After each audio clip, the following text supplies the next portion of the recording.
কালকে আমার husband office থেকে বাড়ি ফিরে লুচি খাওয়ার ডিমান্ড করলো। সাথে ওর একটা বন্ধু এসেছিল।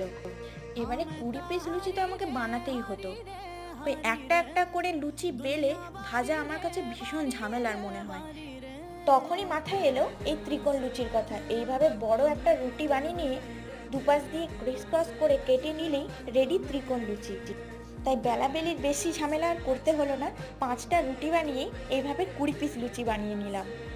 যখন তাড়াহুড়ো থাকবে কিংবা যারা গোল লুচি বানাতে পারে না তাদের জন্য এটা খুব হেল্পফুল। এইভাবে লুচি বানালে শেপ ছাড়া অন্য কোনো ডিফারেন্স কিন্তু আসবে না। প্রত্যেকটা লুচি কিন্তু আমার বেশ ফুলেছে। আর এদিকে হাজব্যান্ডও খুশি হলো আর আমারও ঝামেলা অনেকটাই কম হলো। ভিডিওটি ভালো লাগলে একটা লাইক করবেন, আর যারা এখনো সাবস্ক্রাইব করেননি তারা কিন্তু সাবস্ক্রাইব করে নেবেন। আরও ভালো ভালো ভিডিও আসছে। টাটা।